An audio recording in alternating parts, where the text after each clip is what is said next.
Wajibanda ndo pimbira, pimbira, wajibanda ndo pimbira, wajibanda ndo pimbira, wajibanda ndo. Welcome to this episode of Healing Through Stories with me, Dixon Chibanda. Today, I'll be looking at the intersection of traditional medicine and Western medicine and how we create equipoise and balance between those two. An interesting fact, over 80% of people in Africa will first visit a traditional healer before they visit a Western trained therapist or doctor. Today, I will be talking to Eunice, who is a registered traditional healer in Zimbabwe. Just to give some background before I start talking to Eunice, I want to just share a little bit about Eunice.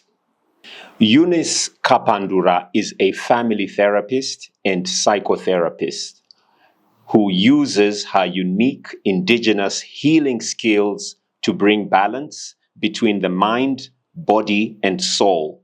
Eunice has worked with thousands of women on healing pathways across the world. Being a rainmaker and artist herself, she uses wounded art therapy, fire gazing, as well as hydrotherapy in her work. Eunice, welcome to the Friendship Bench. Thank you very much, Mr. Dixon. Yes. My first question, Eunice, how does one become a registered traditional healer in Zimbabwe? Okay, for you to be a registered traditional healer in Zimbabwe, first of all, we really hope you'll have the calling. It's a family calling, maybe a family or religious calling. And then secondly, you have to work with at least someone within your community, someone who can testify for your journey. For example, your counselor, your church leader, because in traditional registration, we don't just do African religion. We do all other religions. We register Christians, we register Jews, we register native indigenous people who use traditional methods. Mm-hmm. So Ministry of Health mandates everyone, be it an open space prayer leader, to have at least an association they belong to. Through that association, they'll be then affiliated to the Traditional Medicines Council of Zimbabwe, which is a council within the Ministry of Health. So the bottom line, have someone to testify for your journey, register with an association that stands for or identifies with what you do in the community. That is amazing. So what you are saying, Eunice, is we have a structure and a framework which we follow in terms of how we navigate the traditional healing space in Zimbabwe. Is this similar in other countries? Yes, it is. It is.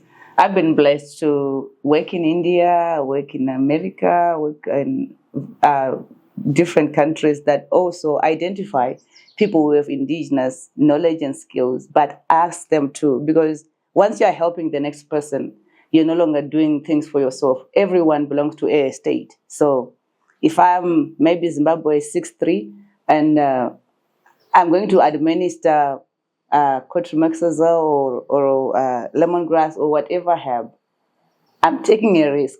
You are a government property. So that's why you should get the license. In case your body reacts to the lemongrass and you lose your life, I should be supported by the government because they're the one that acknowledge that I have a different training, but the training helps people. So are you saying a traditional healer can actually lose their license due to malpractice if they don't do things? Definitely. They do. However, due to sort of unmeasurable support systems that healers have, because we are also allowed to use a little bit of magic. So there are those healers who use magic. So they can actually tell the license inspector that I don't want to be registered with your council. I don't believe in what the government or the system wants me to. If you resist, I can harm you. And they can surely harm people. I hope you know that there are only two people in the world. They are good and bad. There are good pastors, there are bad pastors. There are good parents, there are bad parents. So we also have good traditional healers and bad traditional healers. That's how you find even a doctor harming their own patient. But we ordinarily know that a medical doctor is supposed to help people. So if you happen to meet such people, they are the ones that make it appear as if it's so difficult for someone who is spiritually gifted to be licensed in the mainstream. So we're sitting on a friendship bench here, Eunice, and one very interesting feature about a lot of people who come to friendship bench, last year, more than 200,000 people sat on a bench, Vachikurukura, Nana Gogo, and getting help from our grandmothers. But we also know that a lot of people who sit on the bench have been to a traditional healer, or they use a traditional healer and friendship bench at the same time. How do you think we can improve the way we work together with traditional healers in Zimbabwe and beyond? Exactly like how you started. I should be thankful. Thank you very much. I'm a trained family therapist. I'm a trained psychotherapist. There's always been this missing link that friendship branch is bringing to the board, especially for Africans, where it's assumed when somebody seeks counseling, they are weak, they are maybe wished, they are losing their mind, they have a mental problem, of which we have grown up, and every community, even family, at family level, you can find there is somebody who has a mental illness. But the way the mainline, I will not say Western, the mainline approach, it was more like there have never been methods, indigenous methods to overcome depression. There have never been indigenous methods to overcome anxiety or even schizophrenia. We have healers who are actually able to treat those. So we are hoping this is a good start. We're going to have more traditional healers or indigenous herbalists who have the skills to lighten the burden of mental breakdown around the country and beyond. One of the challenges I often hear about traditional medicine is that traditional healers do not publish their work. They don't publish in scientific journals, to show how they do what they do. There is some work right now. I mean, I know of one person, Oye Goreje, Professor Oye Goreje. He's from Nigeria. He's probably one of the few researchers in Africa who has done extensive work around traditional medicine and healing, particularly around psychosis, or what we call kupenga, and there's growing evidence that there are ways of actually alleviating those symptoms. How do you think we can bring traditional medicine into the mainstream so people can actually understand it better? Is it possible at all? It's very possible, but it's a long journey. I can testify. I've been on this journey for a long time. Maybe a few people know me with the likes of Ambia Stella Chiweshe, but still, we kept our knowledge around ourselves for simple reasons like fear of exploitation, fear of culture dilution, being like losing our own identity in the process. And I'm one person who used to say, I'm not going to give you everything that I use in my medicines, because then I'll be betraying my ancestors who gave me the gift. Because before going to school, before everything, I was able to identify trees. I can tell, like, okay, this one, whatever. And when I walk into some spaces, some dead people talk to me, like, okay, this is Dixon's father in the presence and whatever. So that's a family gift. So when we were then being asked by the Ministry of Health to partner and share our success stories, or just give them the evidence, I would feel like, this aunt of mine who we've always revered and we've made traditional brews for, and if I give information based on what she tells me, I'm betraying her. So I believe that's where most traditional healers are at. They are like, okay, so if we give the government, apart from licensing and acknowledgement, what about our people? So I think as a middle person, Friendship Bench and other partners who are doing community applied psychology, they can bring the healers in a supportive environment, a friendly environment, and let them understand that, like I chose to share with the world, I don't have any journal. Whatever I find out, be it someone wants to interview me, whatever. But let them see that as long as they don't have any documents, their life will be in vain, and there'll be nothing to show for it. I chose to share my herbs. I chose to train people how to make traditional pills, medicines, and what. After I thought about my grandchild, like, okay, she may know that there was Ambuya Eunice, but I want them to see something like, okay, she was just not here. She apart from the oral stories I've been sharing, I want to hear or him. Okay, I pray it will be a hair first. I want her to see that, okay, this woman was fiercely on this planet, and she has alleviated pain. She has made the world a better place by these tangible things that she can actually pack in a suitcase or something like that. So they have to be assisted in. So you mentioned Ambuya Stella Chiweshe, who was extremely popular for her mbira and and a lot of other things. But she was exposed. She spent a lot of time in Germany. Am I correct? Yeah, sure did. Yeah, she spent a lot of time in Germany doing a lot of her work around traditional healing in Germany. So what does it take? Because a lot of traditional healers, they operate under a lot of secrecy.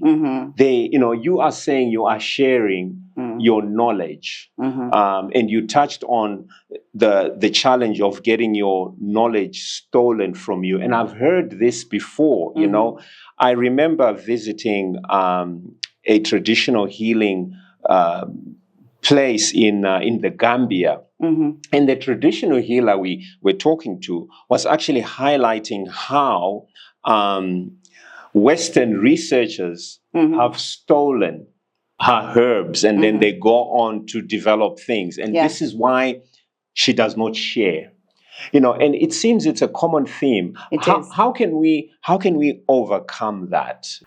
To acknowledge that this is from Ambuya Eunice, and she has to be given the credit for this. What do you think the government needs to do?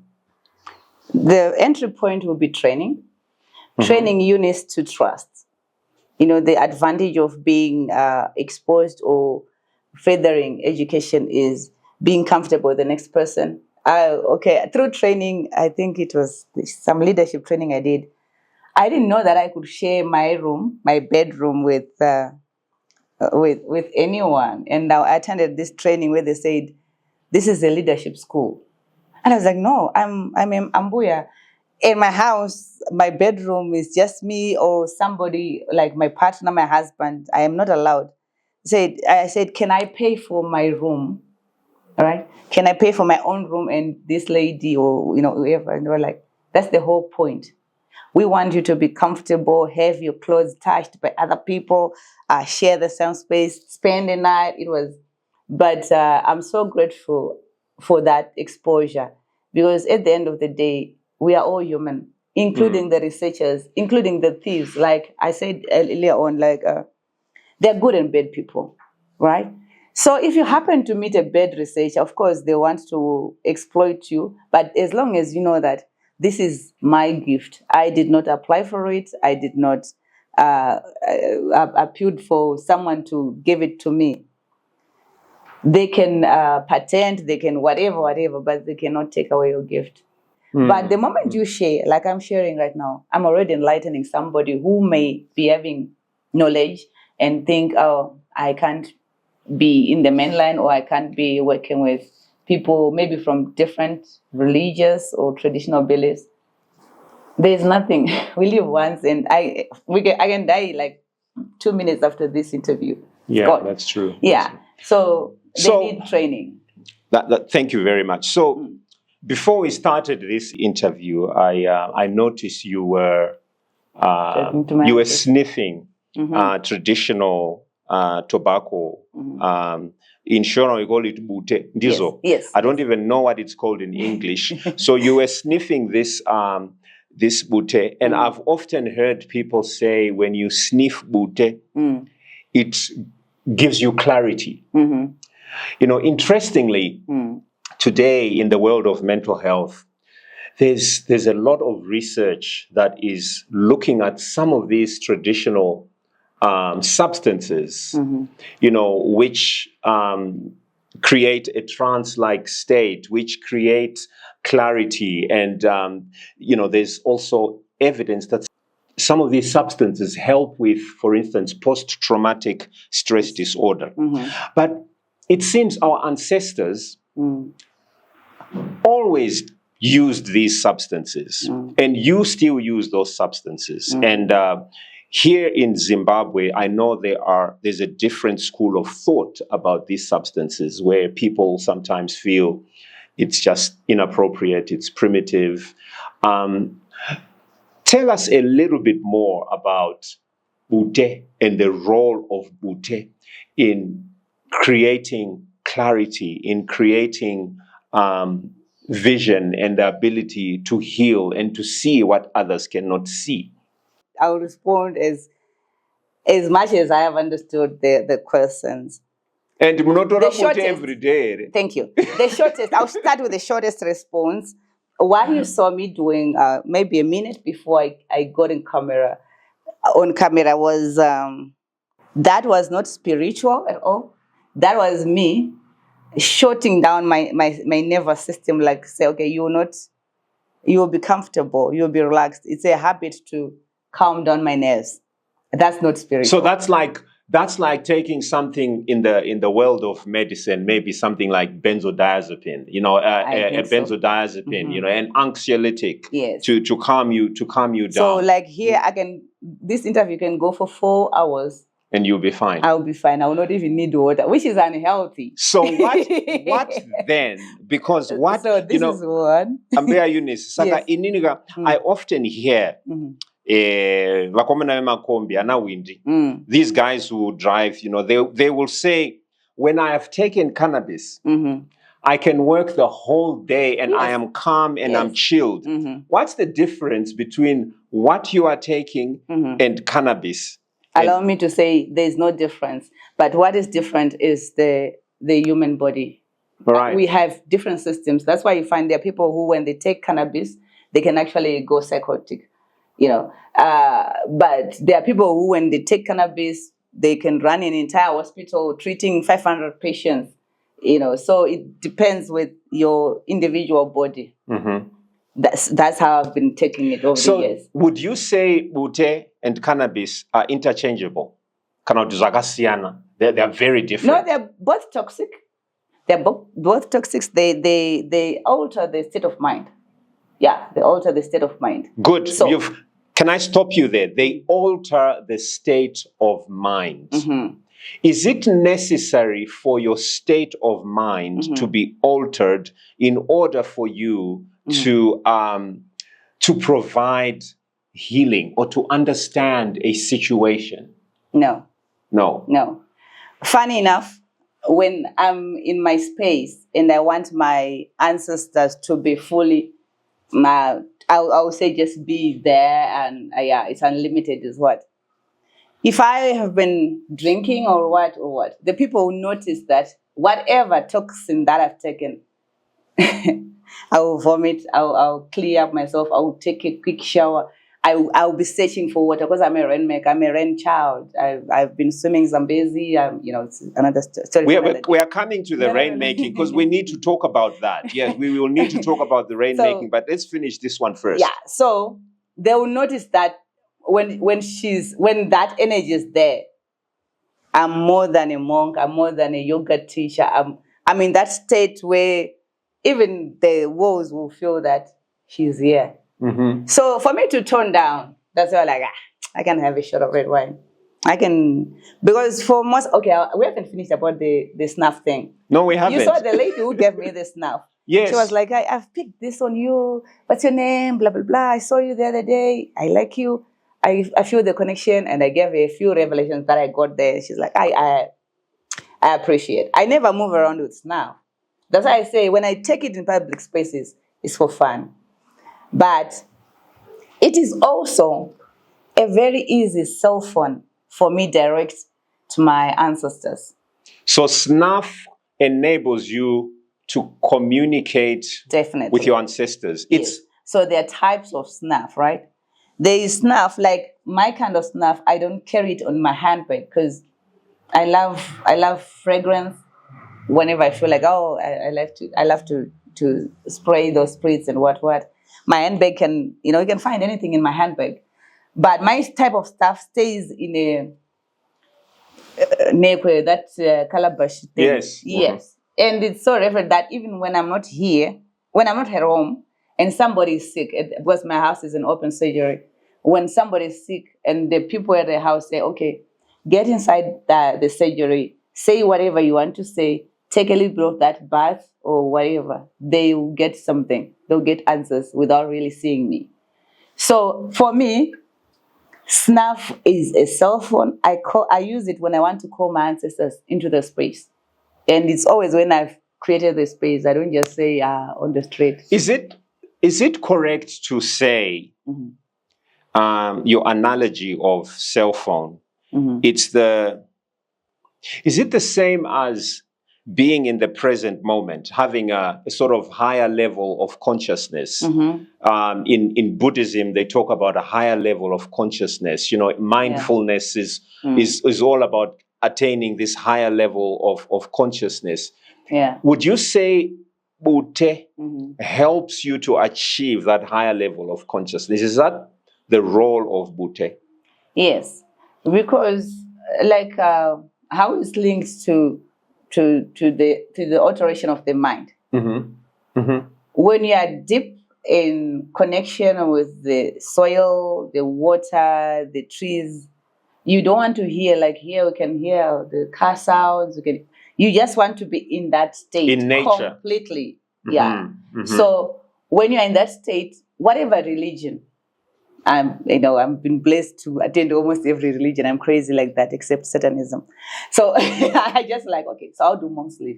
So I've been to Buddhist church, I've been to whatever Muslim. I'm like, okay.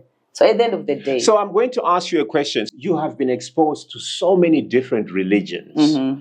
Okay, so what would you say is a common cross-cutting feature of all religions, whether you are looking at Islam, Buddhism, Judaism, what is cross-cutting? The cross-cutting factor is getting closer to the Creator, being a living sanctuary. So you find everyone who maybe starts a religious movement, all they want to do is be pure before God. They want to have the connection. They want people, they can create books, they can create theories, they can create whatever, altars and what. But all they want is to be as pure as possible. That's spirituality. For me, that's why I say I'm all about the clear relationship and balance between the mind, the body, and soul. And that's how God wants us. He wanted that when we were born, and He wants us to be like that. They don't go back to Him. So, because of, for us as Africans, why I chose to then stick to African, it's about, okay, why did then other people come to my land? You see, it's no longer about God. It's about the other religions came with colonizers. Mm-hmm. You see, so it's about how then I was schooled. I was like, okay, our land. I was born in this land. My grandfather was in so these people came with. It's not like I'm saying their God or their leader is not as powerful. No, it's just I want to stick to my people. Mm-hmm. And that's how you find all these people in different religions. Social. So then it seems what you're saying is religion is supposed to help us to get to this higher level of consciousness. That's the role of religion. Yes. Now that's fascinating. That's fascinating. So when you think of I practice Tai Chi, and some people do yoga, some people do different kinds of martial arts, and they say, I personally believe when I'm doing Tai Chi, I get to a certain level of just groundedness and just a higher, I call it a higher level of consciousness. I don't know if that's the right word, but it is. So then if you can achieve that without religion, is it the same thing or you need religion? It is the same thing. But for social comfort, you need to belong to other people. You need to be, yes. I like that. So religion enables us to have that social connection. Yes, we have something in common. We can do yoga together. We can worship. We can do this. We can do social responsibility together. In the event that I'm sick, you're there for me. That's the difference. I know it's not just Tai Chi. That's more about individual. There's so many other disciplines that are just about you and your spirituality. But we encourage, especially in Africa, you have to belong. Like today you should do a brew for me, Providence. I visited you. Yes. I want my shikari. Providence. So another question, moving on to the next question. You are both a therapist, a Western trained psychotherapist and a traditional healer.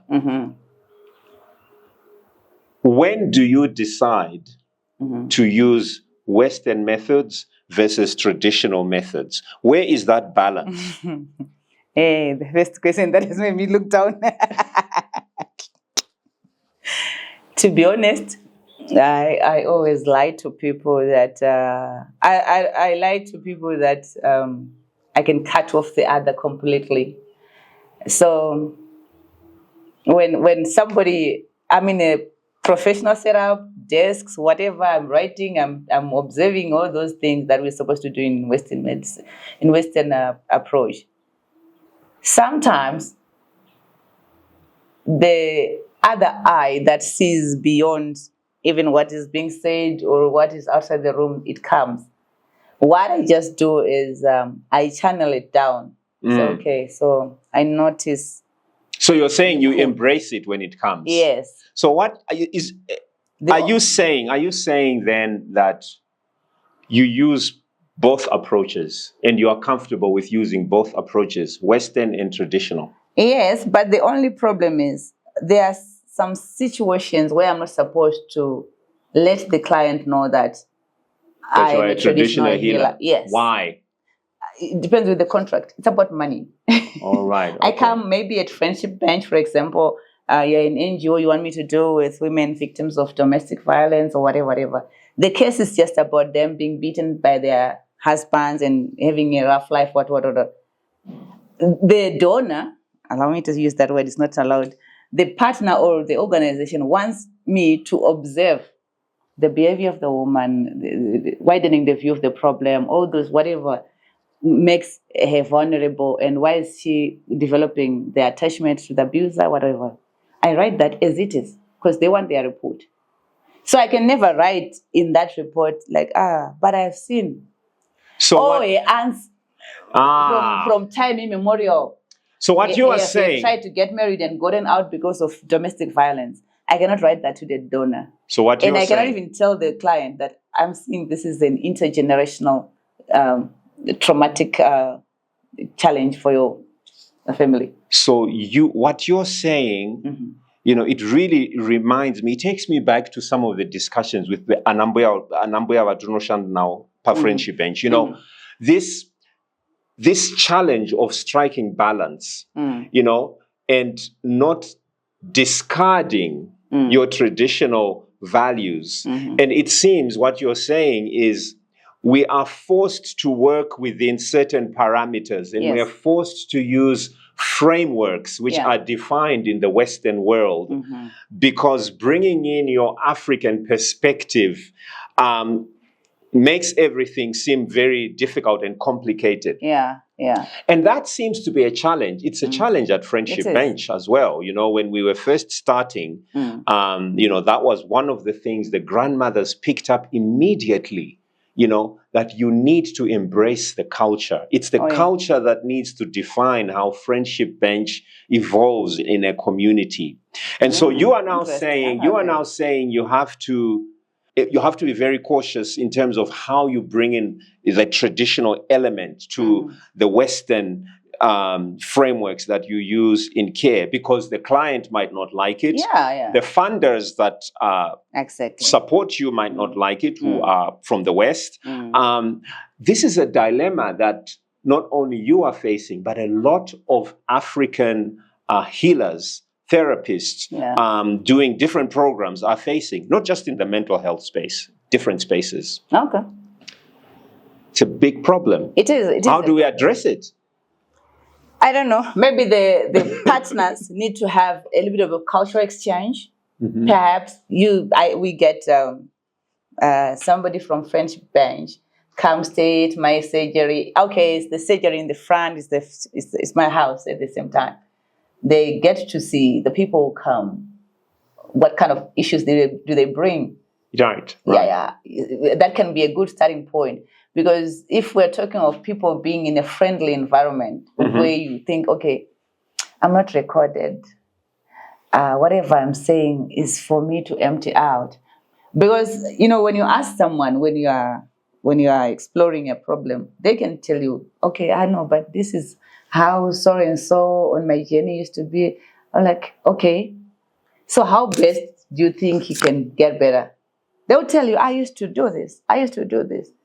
Okay, so when did you stop? Some of the methods may sound old to them, but because the human mind, once stretched to a certain dimension, they never come back to the same. So if their grandmother used to put guava leaves and steam them, even at 50, they'll believe that if I steam myself, if I steam myself, because it came from my grandmother, who probably loved me more than the doctor. So, integration is the way to go. And finding traditional healers who are also willing to at least even half, we can share half of how we help people. And like you're saying, I would love to read about that doctor who is doing psychosis. Yes, Oya Goreje. Yes, I will certainly share. We need to do that for our own communities, because we are sitting here in Zimbabwe. We have a country that has more and more young people relying on drugs. So the more you lose your own identity, the more you're likely going to take whatever comes your way. So you are saying the challenge we are facing, the young people are facing, has a lot to do with identity and loss of identity. Yeah. You know, when you were younger, I don't know, I assume you're above 40. Yes, I wish I was not. Yeah. So when you were like in your 90s, I remember we would go in the rural areas talking to our sekurus. There's always this sekuru who say to you, come here, my niece. You see, this is not Mugwendere. You can use the Shona name. Yeah, I'm thinking the Shona name. It doesn't even have an English name. The root not Sengwanewa Komana. Mugondoros, yes. This is Mugondoros, right? And then there was an opportunity for you to tell Seguru, ini Mugondoros, but I my palpitations, die. But then for the viewers, Mugondoros is used for what? They used to, for boys, number one, for the green veins that show on the boy's stomach. They say it cuts off the hernia, the risk of having hernia, and it makes them strong when they become men, and it will make them more macho-like. It's, in other words, it's a traditional Not really aphrodisiac. equivalent to tadalafil or How don't Zyprexa. Is it, and is it, what does it do? Is it? It boosts the immune system, but specifically for male children. Same way the Ndorani has been specific to girl children. So we say a girl child shouldn't always wear a jersey because they're expected to do household chores early in the morning. So they were expected to be like just physically strong. So you are saying the young people today are not rooted in these indigenous knowledges. They don't know what the different herbs do and how they help you to recover when you're going through challenges. Yeah, it's our problem as young generation parents. It's all about us. School run, extra lessons, and TV. We're no longer allowing our children to go and sit with their grandmother who has never used a cell phone before. So that because being able to listen to a story is therapeutic. You're teaching your child listening skills, observing skills. Because at the end of every ngano, they're asked, what did you get out of the story? Yes. They are allowed they're learning listening skills, then they are allowed to think and talk back. But in TV, you just watch, this was what, America's Got Talent. He cannot say, Simon, please do this. There's no interaction. So after all this, the child is bored. The next thing is, there's this fun drug. I feel high, and before you know it, we have a crisis as a community. So are you saying to deal with the current epidemic of substance use that we are facing in Zimbabwe, we need to anchor our young people in our traditional values? Yes. Of course, because I'm traditional, I'll base it more to my side. Because, for example, here we are at Friendship Bench. Yes. We allow young people from the community to come and learn how to play a drum, how to play a hosho, how to play percussions. Those things that are not necessarily in the Olympic leagues. But the whole point of even having your own bira is for a celebration, like to teach people to be celebrated. Some people or some children, maybe instead of having a birthday, things were tough. They never had a birthday party. They never got married. They never had a child. So there was never a time where people say, today we're gathering for Patricia or Tendai. No, it's always them celebrating other people. But in our traditional way, we can say, Dixon just wants to thank the universe that he is alive. So we are going to invite people to make him a beer. And he's involved. He's allowed to do his gratitude pegs. I actually finished that school, even if I used to go to school on foot, or even if I was raised by poor parents, what. They do their gratitude pegs. They speak to nature. They speak to the trees, and people are happy. Like, everyone will be speaking their blessings when they are now in the ceremony. Bless Dixon, bless his journey, lighten his path. So that makes you feel good about yourself and feel like you can achieve anything you want. So it's more about, again, going back to what you were saying earlier on, it's more about being close to nature. It's more about being attached to your traditional values. Yes. Which give you, I suppose, a sense of direction and grounding. Yeah, because as much as like people from lower income countries, we have been sort of disadvantaged. But if we go into these places, wherever under this world, holding your family and traditional values at heart, memory land. This is memory land. Even if I become a minister or a president of whatever country, my memory is that river in Rusape, in whatever. So, because your mind was there, and the people and before you had their own ways of helping you. When you're stuck there, you just have to know, now I have to do this right, and I can conquer anything. So are you saying then that if there's one thing that we need to try and integrate in the way we are bringing up our children, it's our African traditional values. Yes. Do you think we need to integrate African traditional values in the school curriculum? Definitely. I'm glad now we have the heritage programs, but it's also not enough.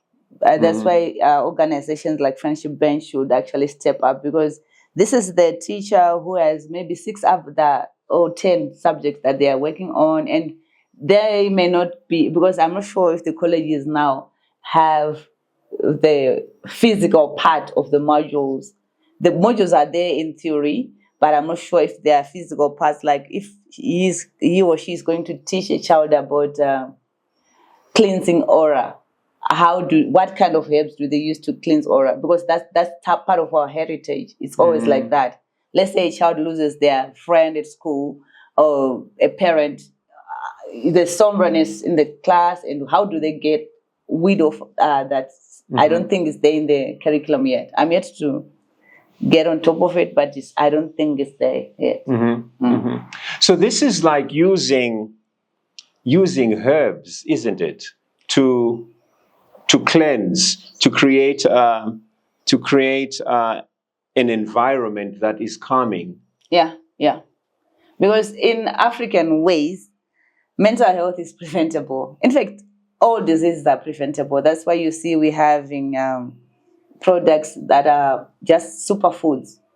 We have roots that have been super roots that we know, okay, if a person takes this, they may never have cancer on their body.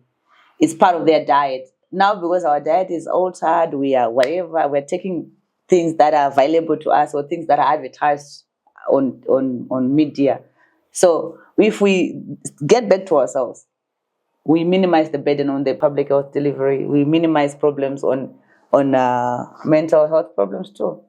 So what you're saying then is part of anchoring ourselves in this culture involves going back to our traditional foods, and doing the traditional preventative activities, like chewing these matoe, the snot apple.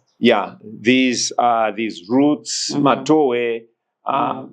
That's fascinating. Yeah, because now we are all crazy about looking young and what. But if I tell you, if you chew a snot apple once a week, you're like, how do I even, But and yet that's where the medicine is, huh? Yeah, and then and then this child will frown on the snot apple. 10 years later, they are buying anti-aging cream. So it's a whole mindset. They have to be taught. Yes, it does.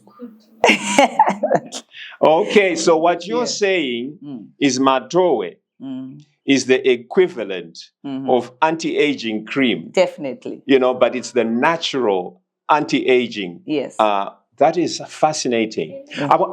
And it's freely available. But you just don't want to chew. You just don't want to chew. So all these little pieces of wisdom, unfortunately, they've been lost in our culture, in our way of life. Yeah. And how can we bring them back? How do we? Yeah, you talked about the curriculum, but in everyday life, what is your advice to just ordinary Zimbabweans, people who are looking for ways of improving their well-being, not just mental health, across the board? Yeah. Okay. What should they start with? Just looking at their individual family system. Sit down in a day. Just think of what your grandmother's mother's dish used to look like. That's so good. I like that. So your grandmother's mother's dish will having no white maize, fried food, no Kentucky, no chicken in. Chicken in. Yeah. Yes.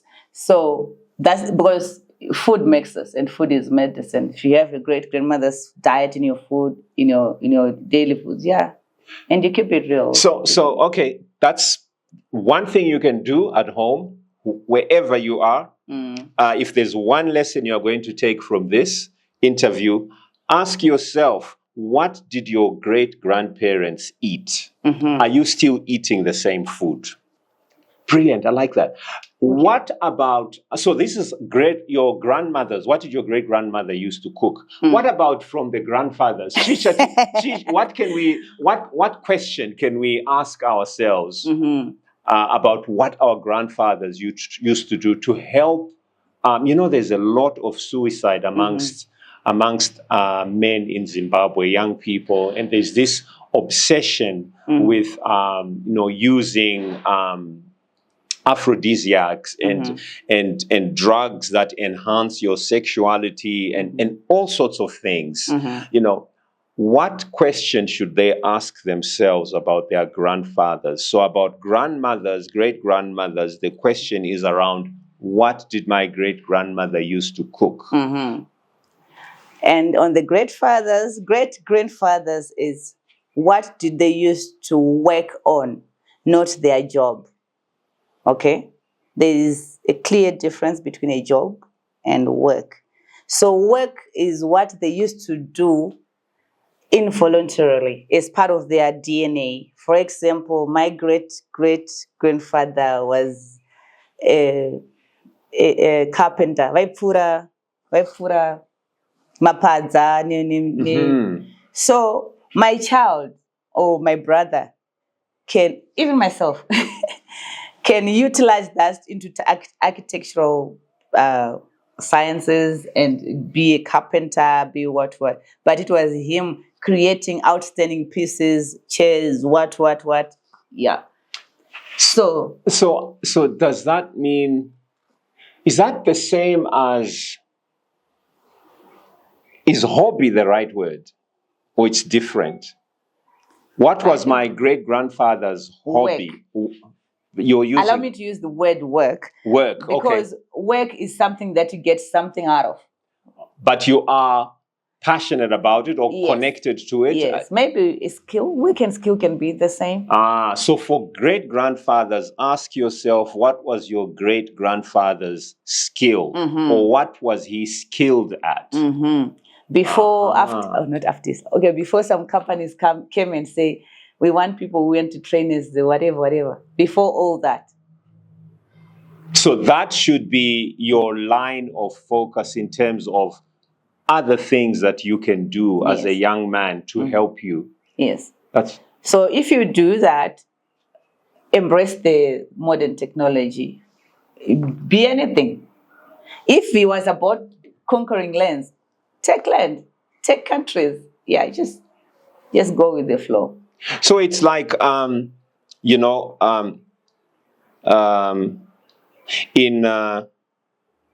West Africa, in some parts of Africa, particularly in the north, they have, it's passed through the generation. They are called griots. Griots are storytellers. They are poets, but it's passed through the family line. Yeah. And often they are male, they are men, but you can also have women who are griots, I think, in some parts. And that's passed through the tradition. And so they become very skilled at telling stories, at, writing poetry and doing things like that. So I guess it's a very good way to conserve. Yes, especially in Africa where we rely a lot on oral history, isn't it? So on the aphrodisiac part, I think it's something that we have to treat as treasure. But we have to go back again to the Sekuru, to the great-great-grandfather. They used to have polygamous setups. They used to just work for maybe if it's farming, just subsistence, when they're the family and what. All right. And they could monitor their women around. So if you are to go and look back into history and follow your great-grandfather's arrangement in marriages, just make sure you have enough to be able to also monitor your women. Because women can, even now, they are more and more able to provide for themselves. Unlike back then, now we have equal rights, women are working and what, so they know how to fend for themselves. But what they need is the man. They need the man to be there. So if you are able to be with a woman because you have other houses you have to be, then it will be difficult for you. And for young men, they need to be taught back the fighting skills. Yeah, real fighting. This, if I give you one cheek, you give me the other thing, doesn't work. We need warriors. The country need warriors. Africa need warriors. They need boys who stand and say, no, this will not happen to me. I think that mindset makes you think less of ending your life. Even when things are hard, you're like, I'm going to get out of this war. I'm going to change and go. Maybe for now, I'm going to the village, head some cattle. Then I come back to my medicine practice. Yeah, when you're down. So you're saying young men need to be, boys need to be taught warrior skills. Yes. Because those warrior skills instill discipline. They instill a sense of resilience. Yes. In the face of adversity. Yeah. This is how our ancestors survived. Yeah. Years back. So the modern children are blessed because they have both worlds. Mm-hmm. They can just drive to the rurals, experience that, then they come back, they watch some games, they watch what, but knowing that, no, this is not everything, because this is what the artist has put on screen. This is what whoever is put on the games. But I have my own indigenous life. I have my own. So we need young people to be immersed in that indigenous life and live that life. Yeah. Yeah, so it's all about striking that balance, isn't it? Between that indigenous life and the modern world. But what you are saying, it seems,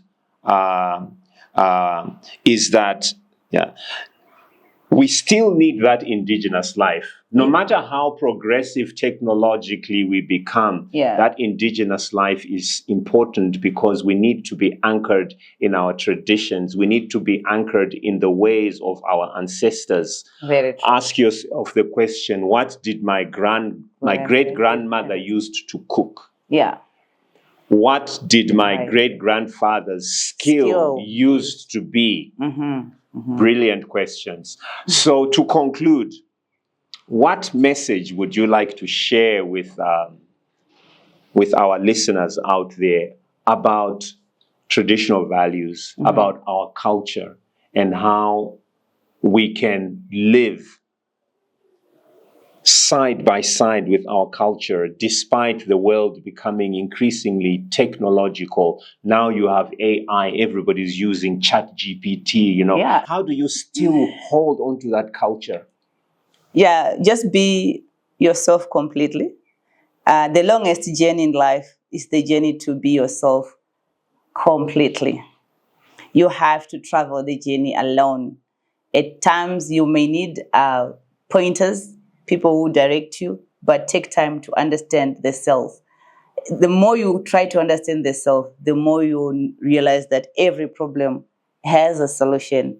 And those that don't have solutions are shareable, and there are always people who are there to share their problems with you and help you come up with solutions to your own problems. And there's nothing wrong with knowing who you are, knowing your culture, knowing your value systems. It's not everything that you're told. Sometimes you have to discover, and just be yourself. Thank you. In conclusion, one take-home message based on what Eunice has shared is that you cannot be a complete human being without embracing your culture. Yes. And here at Friendship Bench, we are here to help you understand whatever culture, not just the Shona. We are here, the Shona traditional healers, if you want the Mbuyas and we want our healing methods, but we have many other healers from the acupuncturists, from the masseuse, we've got a diverse... the yoga, everything. Feel free to come in any day, anytime, and make a booking. Thank you. Rajiband and the Bara, Rajiband and the Bara, Rajiband and the Pimbir, Rajiband and the Pimbir, Rajiband and the Pimbir, Rajiband and the Pimbir.